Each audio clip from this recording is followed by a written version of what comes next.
नमस्कार। चंद्रकांत भाई भट्ट। इतिहास। उस वक्त जब राजा तलवार चलाते थे, राज्य भी संभालते थे और राज्य के विकास के कामों में भी ध्यान रखते थे और लड़ते लड़ते शहीद भी हो जाते थे। तो आज 1947 की आज़ादी के बाद जो लोकशाही में आए लोग, जैसे तलवार क्या है, राजाशाही क्या थी, विकास क्या है, उसका कुछ अता पता नहीं है और अपने आप को महान सम्राट अशोक समझते हैं, सिकंदर समझते हैं। लेकिन वो सिकंदर नहीं है, वो हिटलर्स हैं। इसकी मानसिकता हिटलरशाही की है। अगर ये लोग सच्चे ईमानदार होते तो आज गांधी, नेहरू, सरदार को बदनाम नहीं करते और डॉक्टर मनमोहन जैसे इकोनॉमिस्ट, पढ़े लिखे लोग आज देश को, जिसने महान ऊंचाइयों तक पहुंचाया, उसको बदनाम नहीं करते हैं। मैं बात करता हूँ एक इतिहास के पन्ने पर। एक साल 1680 था जब औरंगजेब को पता चला कि छत्रपति शिवाजी महाराज का देहांत हो गया, तो वो दक्षिण जीतने की इच्छा लिए आगरा से उठकर औरंगाबाद पहुंच गया। उस समय भी उत्तर और दक्षिण में कितना फर्क था वो आपको समझने की ज़रूरत है। तो औरंगजेब को एक दिन निजाम शाही और 2 दिन आदिल शाही को ख़त्म करने में लगे, लेकिन सामना होना था 23 साल के नए छत्रपति संभाजी से। 23 ईयर्स संभाजी, सोचिए, नौजवान, जिसने अभी तो कदम रखा था। मैं उसकी बात करता हूँ। इस समय औरंगजेब दुनिया का सबसे ताकतवर राजा था। वो ना सिर्फ विश्व के सबसे बड़ा भूभाग पर राज कर रहा था, उसके पास विश्व की सबसे बड़ी 5 लाख की सेना थी उस जमाने में। और अगले 9 सालों में संभाजी ने पुर्तगालियों के खिलाफ 15 और मुगलों के खिलाफ 69 छोटे बड़े युद्ध जीते थे। मराठा साम्राज्य की जो सीमा उनके पिता छोड़कर गए थे, वो उससे कई गुना बढ़ाकर आगे ले गए। मैं शिवाजी को सलाम करता हूँ, संभाजी को सलाम करता हूँ। गुजरात से लेकर गोवा तक भगवा फहर रहा था। आज हम भगवे का गलत उपयोग करते हैं। वो भगवा का अर्थ क्या है आपको समझना चाहिए। साल 1689 में सगे साले की गद्दारी के चलते छत्रपति अपनी पत्नी और बच्चे के समेत बंधक बनाए गए। उन्हें जोकर के कपड़े पहनाया कर परेड कराते हुए मुगल खेमे लाया गया और औरंगजेब ने जिंदा रहने का 2 रास्ते दिए। पहला, पूरा मराठा साम्राज्य मुगलों को सौंप दिया जाए या इस्लाम स्वीकार कर दिया जाए। बंधक बने संभाजी का जवाब था, अगर औरंगजेब अपनी बेटी की निकाह भी मुझसे करा दे तो भी इस्लाम मैं कभी स्वीकार नहीं करूँगा। इसके बाद शुरू हुआ टॉर्चर। पहले दिन उनकी आंखें फोड़ी गई, इसके बाद उनकी जीभ काटी गई, फिर खाल उतारी गई और अंत में उनके टुकड़े करके कुत्तों को खिला दिए गए। सोचिए कितनी क्रूरता उस जमाने में राजाओं की थी। मैं धर्म की बात नहीं करता हूँ, मैं इंसानियत की बात करता हूँ। राजा कोई भी धर्म का हो, लेकिन उसके साथ किस प्रकार का गलत व्यवहार किया जाता था वो आप सोच सकते हैं कि ये बंदे के साथ क्या हुआ।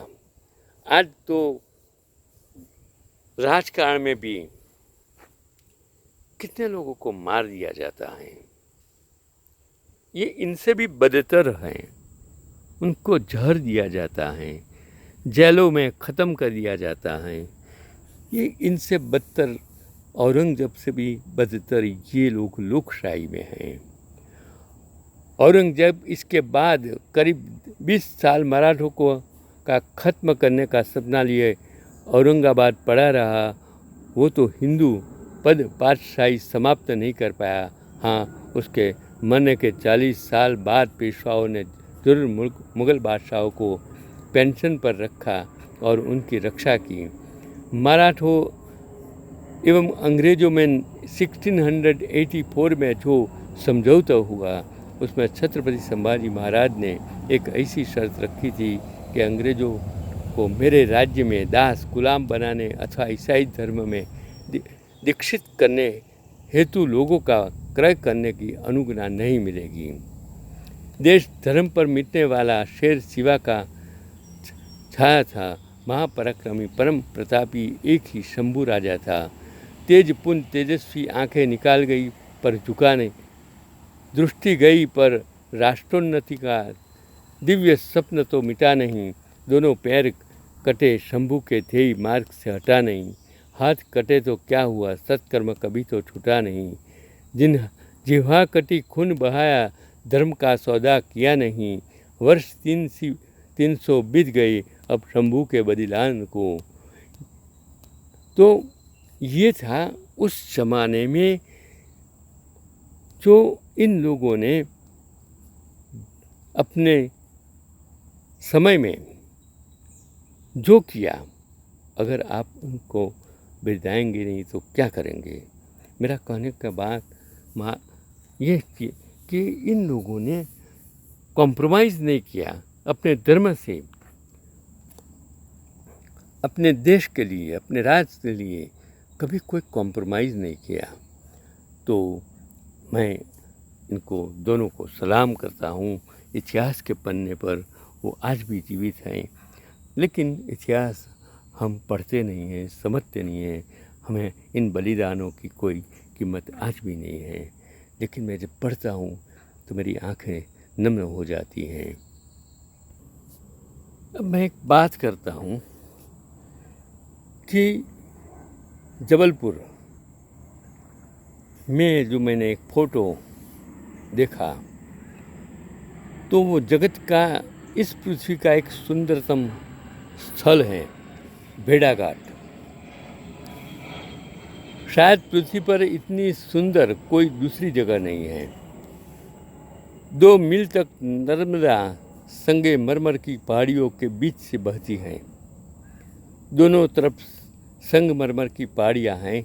एक तो संगमरमर की पहाड़ी हजारों ताजमहल का सौंदर्य इकट्ठा, फिर बीच में नर्मदा का बहाव और बड़ा अभूतपूर्व जगत है। संगमरमर आप जानते हो कि जिस पत्थर से ताजमहल बना है, और वो पहाड़ियाँ के बीच ये नदी बहती हैं। एक वृद्ध प्रोफेसर जिन्होंने कहा था कि वे जब उसको देखकर रोने लगे, बूढ़े हो गए थे, फिर भी वो उन जो ये लिखने वाले थे उसके साथ थे, लेकिन वो चले गए थे।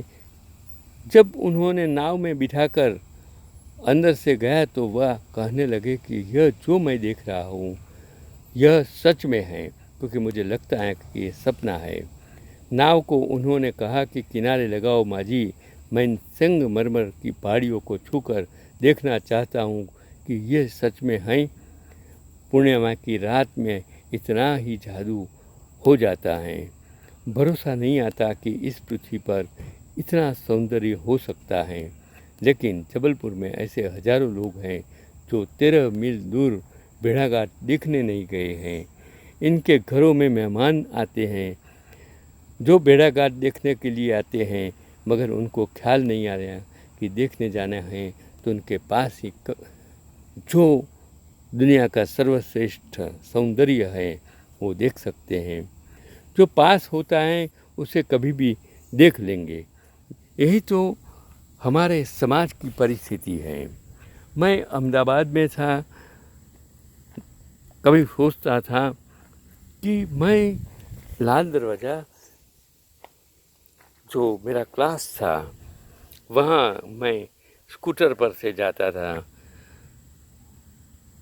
बस में जाता था, लेकिन कभी भी मैं बाहर से दिखता था।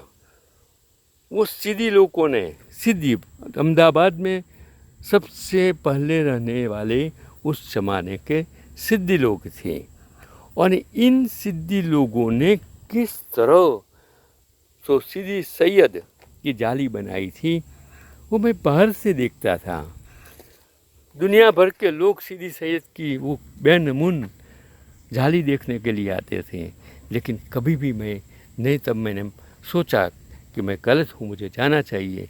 फिर मैंने अंदर जाके देखा, तब मुझे लगा कि इन लोगों की हाथों में क्या कसब होगा, किस छीनी हथौड़े से इन लोगों ने, किस पत्थर से ये जालियाँ बनाई होगी जो आज टूटती नहीं हैं, झुकती नहीं हैं, रुकती नहीं हैं, और आज भी वही कितने सालों के बाद उधर खड़ी रही हैं। यही उस ज़माने की इंजीनियरिंग टेक्निक किसने पढ़ाया होगा, किसने कौन आर्किटेक्ट होगा, वो हमें पता नहीं है। हम इतिहास को छिन्न भिन्न करने कितने उस ज़माने के युद्धों में ऐसे कितने सारे जो इन लोगों के हाथ बनी हुई इमारतें, चीज़ें तोड़ फोड़ कर दी, नष्ट कर दी गई हैं। ऐसा क्यों? आज भी कितने घर वीरान, टूटे फूटे जो पड़े हैं मैं देखता हूँ, तब मुझे दर्द होता है कि उस ज़माने में ये किस तरह मेंटेन करते होंगे, और आज के ज़माने में हम लोकशाही में उसको मेंटेन भी नहीं कर पाते हैं। तो कौन शासक अच्छे शासक थे, वो आपको सोचने की ज़रूरत है। हम अगर महंगाई, बेरोजगारी, अच्छी सस्ती शिक्षा, स्वास्थ्य सुविधा नहीं दे सकते हैं, तो हम शासन करने के लायक नहीं हैं, ऐसा मेरा मानना है। कोई भी संस्था में एडमिनिस्ट्रेशन और वो संस्था को किस तरह अच्छी तरह रख सके, साउंड रख सके इकोनॉमिकली, और सेवा के लिए उपयोग कर सके, वो ऐसा बनाने वाला वो महान होता है, वो शासक होता है, और इन शासकों को मैं सलाम करता हूँ।